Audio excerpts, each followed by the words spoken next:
Hi guys. Okay, so this is Sparks here. And my co-driver, my wonderful co-driver, Ruby. Um, just a couple notes before I get into this little bit of rant.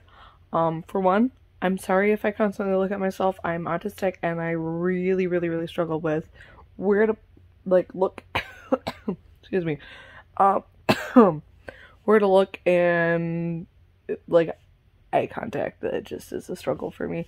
Um, and then just a little bit of background. I am actually a Class A CDL driver, which means that I drive a semi truck and tractor, or a tractor trailer. Actually, sometimes two trailers, behind my one truck. I've done literally just about every kind of trailer, everything from hopper bottom for any of you nerds. Any of you truck nerds out there. I've done everything from hopper bottom, end dump, flatbed, reefer, doubles, and well, no triples because in my state they're not legal. So just doubles, and then just regular 53 leg dry van as well. I'm probably missing something, but anyway. So I am on the interstate all the time with everybody else out there, at all hours of the night and the day. I've driven round the clock. Sometimes I've done night shifts, sometimes I do day shifts.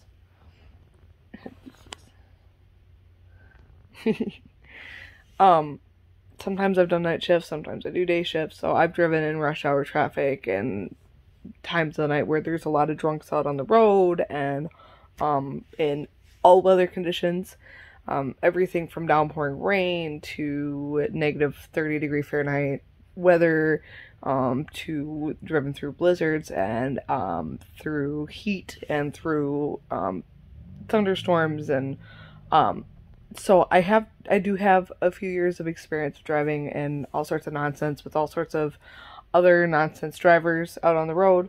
And one thing that I would like to address as a professional driver, because I'm part of the Amberverse and the Chantalverse a little bit, and shout out to my main people over in the Pulse Syntax server and their Discord. I just love them.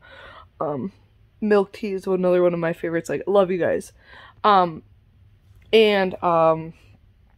something that I need to address as a professional is Chantal's constant distracted driving and her constant under the influence driving. Both of those are obviously really bad, and there's something that I put up with on the daily. I have been almost run off the road. I have had people who are trying to pay attention to their GPS, basically almost merge into the side of my my trailers. I have had people run stoplights and I almost hit them. I've had people who aren't paying attention cut me off. I've had guys in other trucks be on their phones and almost drift into the side of me and trap me between them and a concrete barrier before. So distracted and drunk driving and under the influence driving is not a joke. It's not something that should be romanticized or just laughed about, or it's no big deal. It's no big deal. It really, really can affect your sense of distance. It can affect your ability to stay within your own lane. It can affect your reactionary time. All of those things that I've seen get really dangerous. I've seen some really bad accidents, especially if you're doing it in weather that isn't so great. So it's just not good. Don't do it.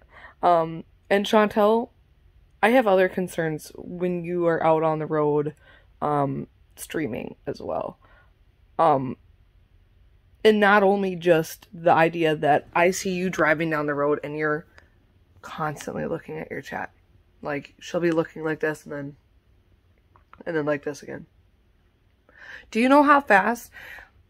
guys know how fast I have seen road conditions change like that. I mean, in a second, somebody could run a light. Somebody could have a tire blown off their car. Somebody could, I mean, there's 1,012 things, especially up in Canada. We got wildlife up there, even in the cities. I have had arguments with turkeys in the middle of the city before. Okay, you guys. Road conditions can change instantly.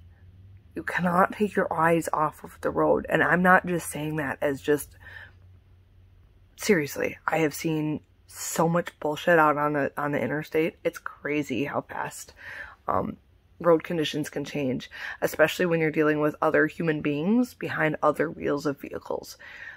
So I don't know how much more I can say really just about the dangers of streaming while on the interstate. Obviously, and I've done a little bit of streaming, but what I do is it's all dash cam. So I will turn my camera around so you see the other, so you don't see back at me, you see the camera. And then I turn my screen off. So the screen is completely black. You don't see anything. Or I don't see anything. So it's basically just dash cam footage, which I don't have a problem with. Completely legal as long as you're hands-free. You know, I don't know the laws up in Canada, of course. I can only speak as somebody that is part of the USA, so I know most of the state laws in regards to distracted driving. Most of it is hands-off only, so you can only, touch your phone, once or twice in so many periods, I think it's an hour or something. Otherwise it's got to be Bluetooth device or voice activated or whatever. So it's just really, really, really, really dangerous. It affects people like me that are out here trying to do our jobs. You know, at the end of the day, I want to get back to my family, you know, and drivers like Chantal, who are either under the influence of something, because most of the time when I see her out driving, I can guarantee you she's still feeling the effects of something the night before. There's really, I mean, and the way that she reacts, even when I've seen her where I think she's mostly sober, her reaction time is not the best anyway. So I really worry that she's not only putting herself in danger, she's putting everybody else out on that road in danger. And Chantal, you need to stop it. You're going to kill somebody. You're going to affect someone like me who's just trying to get back home to our families and do our jobs and be able to get you your medications and your deliveries from Amazon and everything else. People like me are the reason that you're able to get your medications. Somebody brought them on a truck to your pharmacy. And you being out on the road puts us in danger too. And it's not okay. And everybody else out there who's not distracted driving, who's not under the influence, we're just trying to go out and see our families. And Chantal, there's no reason that you need to be out on the road. Especially during a pandemic where you're not really supposed to be out there anyway.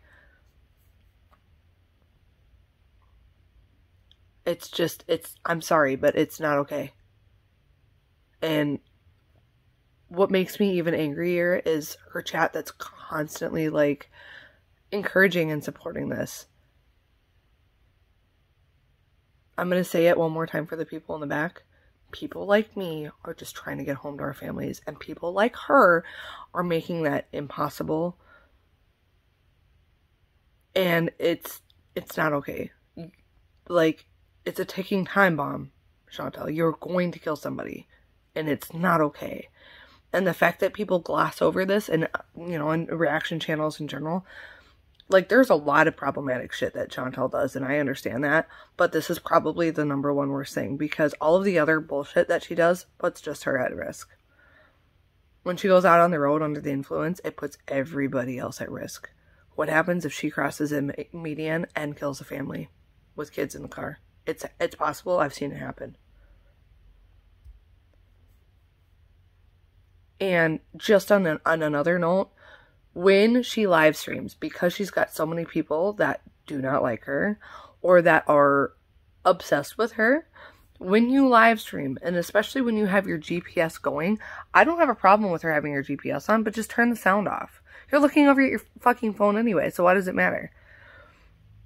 The problem with it is you are advertising where you are and what you are doing exactly at the time that you are doing it. And so it makes it really easy for people to find you. And that's just really sketchy for your end too. And I think it would be better if you maybe didn't do that. Like, it would be better if you just turned off your camera, didn't stream, got to wherever you were going, and then maybe filmed at like a park or something where you don't show anything but just the park or whatever. I don't have a problem with that. Or just go back to making regular videos where you're showing some like dash cam footage and stuff like as you're driving along. That would be fine, because I don't care if you say that you've been at that Arby's, but maybe it's just not the best idea for you to advertise that you're going to an Arby's or whatever as you're doing it, and then having your GPS running. That's a really, really bad idea, because you just never know who's going to show up. Yeah, it was that other lady the other day, and I got the creeps from her, but she wasn't really outright dangerous. But what happens if somebody else shows up that isn't as innocent as that lady is? That really freaks me out too. And it should freak you guys out. And people, I would hate for that to become more the norm for other people to do it. So, I don't know. But anyway, if anybody's been here for this 12-minute rant, I appreciate your ears. If any of the other reaction channels feel like they do actually stumble across this, which is awesome, and want to use part of my footage, or link me at all and talk about my perspective as a Class A driver, I would have no problem with that either. Just as a side note. So anyway, I'm gonna peace out. And Ruby, who's the cutest, she's the goodest co-driver ever. Hi, Ruby. But anyway, so peace out.